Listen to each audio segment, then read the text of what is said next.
Paige Bueckers shares Sophie Cunningham mistake story. Indiana Fever star Sophie Cunningham went viral for comments she made after having to guard Paige Bueckers during Indiana's August 12 game against the Dallas Wings. I love Paige to death. Do not get me wrong, I think she's a hell of a player and would love to play with her one day. But those reps were giving her every freaking whistle last night, Cunningham said during an August 13 episode of her Show Me Something podcast. Like, you literally couldn't touch her. And that's asterisk is so annoying to me. And if you're gonna do that, give it to our guards. I just hate the inconsistency, she added. Cunningham was fined by the WNBA for these comments, and when Bueckers was asked about what Cunningham said before facing the Los Angeles Sparks on August 15, all she said was, "Everyone is entitled to their own unique personal opinion." Despite these comments from both WNBA standouts, there's nothing to suggest that Cunningham and Bueckers harbor any ill will toward each other.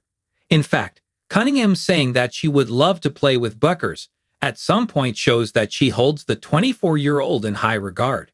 Paige Bueckers admits Sophie Cunningham mistaken identity moment. Bueckers was interviewed alongside WNBA legend Diana Taurasi, who is also a UConn Huskies alumna, by Whistle after the two challenged each other in golf, which was published on Whistle's YouTube channel on November 17. At one point, they were asked whether they had ever pretended to be someone else.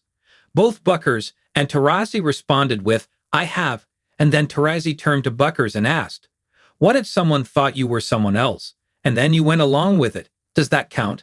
This prompted an excited response from Bueckers, who said, "In DC, a fan was like, 'Oh my gosh, are you Sophie Cunningham?'"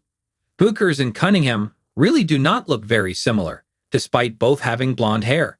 But this fan is probably someone who doesn't actually follow women's basketball very closely, perhaps even being someone who solely follows Caitlin Clark and the Indiana Fever. They then saw Bueckers, probably recognized them as being a WNBA player, and mistook them for Clark's teammate Cunningham. Thankfully, Bueckers clearly didn't take this mistake to heart, as she and Taurasi were able to laugh about it. Maybe Cunningham will speak on this moment during her next podcast episode.